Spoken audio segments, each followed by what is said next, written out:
walk with me. You and your family are going to a Cardinals baseball game. Everyone has on their cardinal red t-shirts and baseball caps, ready to enjoy a grilled hot dog and an ice cold beer. As you're walking towards the stadium, you hear the man say, "Get your peanuts, $2. Get your peanuts, $2. As you come to the corner of Clark and Tucker, waiting to cross the street, you see a woman sitting on the ground with her knees pulled to her chest and her head in between her hands. She's rocking back and forth, crying. You take notice of her clothes. She's well dressed and her hair is combed. As you proceed across the street, you look to your loved one and you say, "Did you see that woman sitting on the ground over there?" They say, "No, dear. Where?" For a person to be sitting on the ground crying, something is wrong. Mr. Contest Master, fellow Toastmasters, and honored guest, is it possible that life brought that woman to ground zero? Maybe she'd reached her breaking point. Life has a way of throwing you curveballs, causing you to strike out.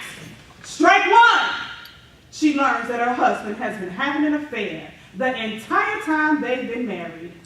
Strike two, he leaves, takes all of the money, both cars for her to raise their 4-month-old baby alone. Strike three, she has no food and has to stay in a food pantry. Strike four, her lights have been turned off in the heat of the summer and she has to sleep on the couch of her first husband. Strike five, she can't file for child support because she doesn't know his new address. I know, baseball only has 3 strikes. How does the song go? For it's 1, 2, 3 strikes, you're out at the old ball game. As we all know, life plays by its own set of rules. How would you handle those setbacks of life? Those major life events can cause the darkness of depression to take residence in any person's mind, leaving them feeling hopeless.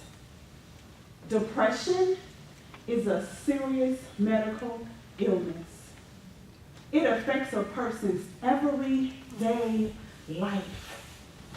Getting out of bed is a huge step. Taking care of household responsibilities, that's unlikely.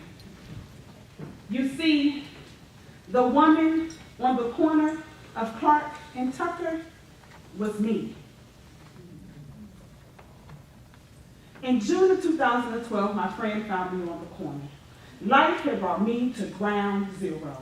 I had reached my breaking point. I was at the corner of broken and desperation. I was admitted to the hospital and diagnosed with depression. Before the doctor gave me my diagnosis, he looked at me and he said in such a tender tone, "Ma'am, you've been through a great deal. You're mentally tired and you need some rest. We're giving you a room in the back all by yourself." I looked up at him and I said, "Thank you. I would much rather be getting some rest at the West End." We both laughed and he said, "Ma'am, you will recover. You still have a sense of humor." I've often pondered that statement. You will recover. He made that statement as if not all people can recover from depression. Recovery from depression is probable. I'm an example of that. Oh, but don't get me wrong, it was not easy. Being a single mom of 2 children under the age of 5, baby, my visit to the psychiatric ward was a break. I was able to read the O magazine uninterrupted. I did not have to cook and I had some of the best sleep. The last time I checked, we called that a vacation.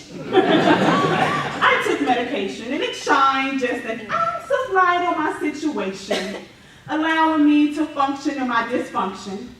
I was able to awake every morning on time, get the children to school, and work a full day without crying. After about 6 months on medication and tending to my weekly psychiatrist visits, I asked my doctor, how do I get this dark cloud from over my head? He looked at me and said in such a fatherly tone, Tawanna, if you can change your mind, you can change your life. I was confused. Huh?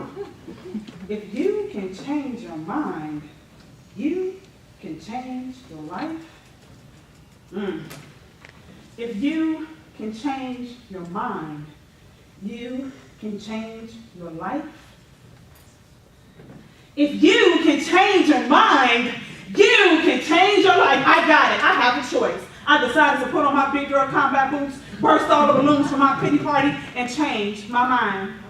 Yes, you heard me right. I said big girl combat boots, because baby, it was a tug of war trying to erase my mind of those negative thoughts. You all know those negative thoughts. I'm too fat. I can't do this. I'm afraid. I decided to create positive affirmations that spoke the opposite of my inner negative chatter. So I said to myself every morning and every night in the mirror, I am beautifully and wonderfully made despite the size of my waistline. I can do all things through Christ that strengthens me. I am fearless. I also decided that it was time for me to accept my past, face my fears, and embrace my journey, because there is so much more in store for me. So as I walk from the dugout to home plate with bat in hand, life throws me a curveball. I swing. Home run! As I'm running the bases, I'm saying to myself, I am determined. I am destined to succeed. I am never defeated. I am a winner. Mr. Contest Winner.